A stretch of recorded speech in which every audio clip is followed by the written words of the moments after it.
Bismillahirrahmanirrahim. Assalamualaikum warahmatullahi wabarakatuh.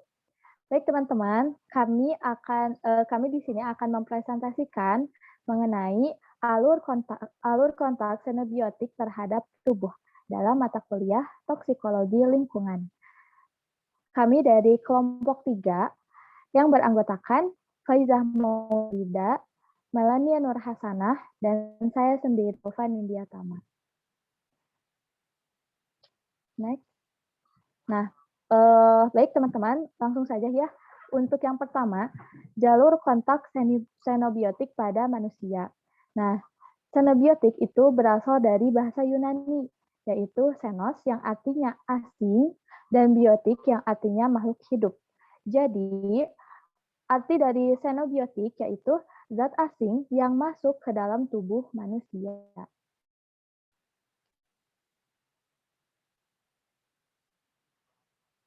Nah, kemudian adapun dari gambar sini ya, teman-teman bisa melihatnya mengenai tubuh manusia yang paparan dari senobiotik ini. Nah, suatu zat kimia dapat dikatakan berbahaya jika dia memiliki setidaknya jalur pemaparan. Nah, jalur pemaparan adalah jalur masuknya zat kimia ke dalam tubuh. Jalur pemaparan itu terdiri dari berbagai jenis dan tipe pemaparan yang akan mempengaruhi toksisitas dari zat kimia pada tubuh. Oke. Baik, untuk selanjutnya akan disampaikan oleh Melania Nur Hasanah. Kepadanya dipersilahkan. Baik, terima kasih kepada moderator yang telah mempersilahkan saya untuk menjelaskan materi selanjutnya. Nah, bismillahirrahmanirrahim. Di sini ada kontak melalui gitu ya. Tadi kan sudah dijelaskan jalur masuknya senobiotik ke dalam tubuh manusia. Dan yang pertama ini adalah kontak melalui kulit. Nah, kulit merupakan jalur pemaparan yang paling umum dari suatu zat, tetapi kelebihannya kulit merupakan barir gitu ya, ataupun pelindung yang efektif terhadap berbagai jenis zat kimia. Nah, jika zat kimia ini tidak dapat menembus kulit gitu ya, maka toksisitasnya ini akan bergantung gitu ya pada derajat absorb yang berlangsung. Jadi tergantung di semakin banyaknya penyerapan gitu ya, maka itu akan semakin besar gitu ya untuk mengeluarkan toksik. Nah, begitu juga dengan sebaliknya gitu ya. Nah, zat kimia ini lebih banyak diabsorpsi melalui kulit yang rusak gitu ya, ataupun tergores daripada yang utuh gitu ya.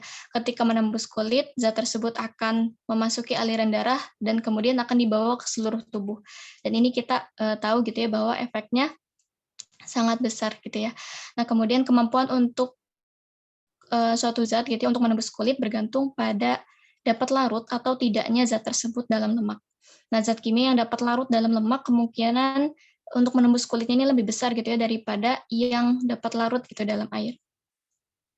Bisa di next slide. Nah, kemudian iritasi kulit dan alergi merupakan kondisi yang lazim gitu ya untuk ditemui akibat paparan zat kimia terhadap kulit. Sorotan utama ditunjukkan pada masalah pemaparan kulit pekerja terhadap pestisida selama pencampuran maupun penggunaan bahan tersebut. Nah, di sini sudah ada tabel ya beberapa efek umum dari pestisida yang menyentuh atau melalui kulit. Untuk yang pertama itu ada paraquat atau Sabtafol 4.2, itu efeknya adalah dermatitis kontak. Kemudian ada Benomil, PDT, Linden, Malathion. Nah, itu sensitisasi kulit, reaksi alergi, dan juga ruam kulit. Dan selanjutnya itu ada hexaklorobenzen, Benomil, dan Zinet, itu reaksi fotoalergi klorakne. Kemudian pestisida organochlorine, itu jaringan parut yang dalam, kemudian rambut rontok ataupun atrofi kulit. Selanjutnya itu ada kontak melalui penghisapan gitu ya, atau inhalasi. Sebagaimana yang kita ketahui gitu ya, bahwa paru-paru itu merupakan sumber pemaparan yang umum gitu ya, tetapi tidak seperti kulit gitu ya, atau berbeda dengan kulit. Jaringan paru ini bukan merupakan barir yang sangat protektif terhadap paparan zat kimia. gitu ya. Jadi karena paru-paru ini adalah tempat pertukaran gitu ya, gas karbon dioksida dan juga oksigen gitu ya, sehingga berbentuknya itu gas gitu ya, bukan padatan seperti kulit gitu ya, sehingga bukan merupakan barrier efektif gitu ya, atau barrier yang protektif.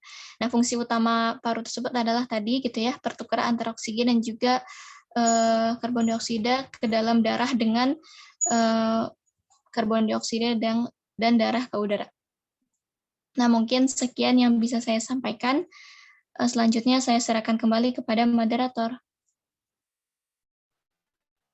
Baik, terima kasih Mia Nur Hasana yang telah memaparkan materi yang tadi. Nah, kemudian untuk materi selanjutnya akan disampaikan oleh Faizah Maulida. Kepadanya dipersilahkan. Baik, terima kasih moderator atas kesempatannya. Selanjutnya di sini saya akan menjelaskan mengenai kontak melalui pencernaan atau ingesti. Nah, kontak melalui pencernaan ini merupakan jalur utama masuknya senyawa yang terkandung dalam makanan dan minuman. Zat kimia yang ditelan dan masuk ke dalam tubuh melalui absorpsi di saluran gastrointestinal. Nah, ini dia sistem gastrointestinal. Kemudian zat kimia yang diabsorpsi itu tidak dapat menimbulkan kerusakan sistemik atau absorpsi zat kimia ini dapat berlangsung sepanjang saluran pencernaan dari mulai mulut sampai ke rektum. Kemudian lokasi utama absorpsi adalah usus halus. Di sini usus halus. Karena fungsi fisiologisnya ada di dalam mengabsorpsi zat gizi. Selanjutnya, kontak melalui pencernaan ini bisa melalui makanan dan minuman yang kita makan. Nah, makanan yang terkontaminasi zat kimia dengan kadar yang tinggi memang dapat menimbulkan kerusakan yang serius pada kesehatan manusia. Nah, senyawa organomerkuri terbukti merupakan penyebab dari beberapa epidemi keracunan skala besar yang terjadi di masyarakat, baik karena mengkonsumsi ikan yang tercemar atau karena memakan roti yang dibuat dari biji gandum yang sebelumnya disemprot dengan fungisida atau pestisida. Selanjutnya yaitu ada air. Nah, air ini kan paling sering kita konsumsi ya. Nah, ribuan zat kimia organik ini berhasil diidentifikasi dalam air minum di seluruh dunia. Banyak di antaranya ditemukan dalam konsentrasi yang sangat rendah dan ada beberapa unsur kimia pokok dalam air yang dapat menimbulkan masalah kesehatan akut kecuali terjadi pencemaran besar-besaran yang tidak disengaja pada air.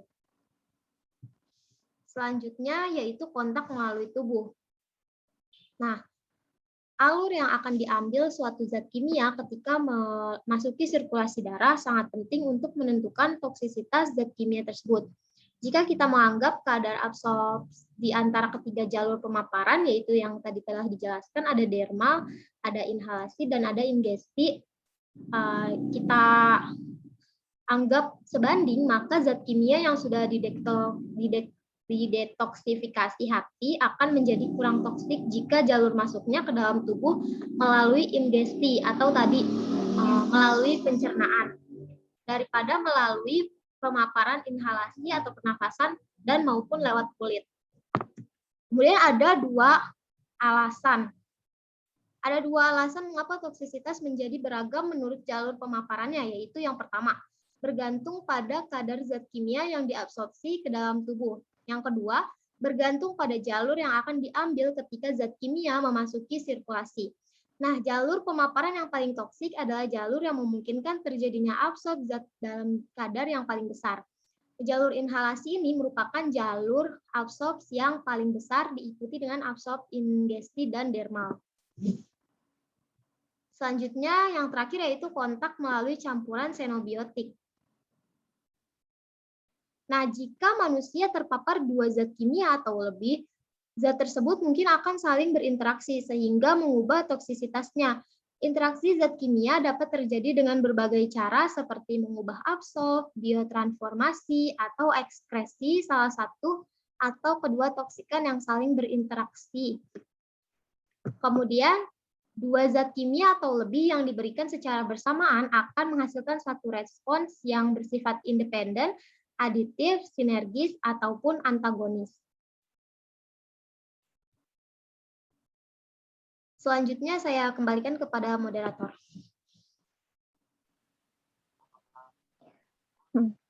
Oke, terima kasih kepada Faiza Maulida yang telah menyampaikan materinya. Nah, baik teman-teman, dari materi yang telah kami sampaikan, ada pun kesimpulan yang dapat kami ambil. Nah, toksik itu ternyata berasal dari nama racun yang memiliki jenis itu disebut xenobiotik. Nah, dari xenobiotik itu merupakan benda asing yang masuk pada tubuh. Artinya, xenobiotik itu tidak dikenali sama sekali gitu oleh sel-sel tubuh kita yang ada di dalam kita ya, sehingga itu akan mempengaruhi kesetimbangan dalam tubuh atau tubuh akan menjadi sakit atau rusak. Adapun contohnya dalam kehidupan sehari-hari, misalnya tadi yang telah disampaikan itu pada makanan seperti pengawet, pemanis dan lain sebagainya. Nah, jika mereka masuk ke dalam tubuh secara berlebihan, maka itu akan merusak tubuh sehingga tubuh pun akan terasa sakit. Dan kita pun harus dapat mencegah paparan dari xenobiotik itu dengan tepat. Nah, baik teman-teman, itulah materi yang dapat kami sampaikan di video kali ini. Mudah-mudahan dapat teman-teman pahami. Jika ada yang ingin ditanyakan, bisa kita diskusikan. Terima kasih. Wassalamualaikum warahmatullahi wabarakatuh.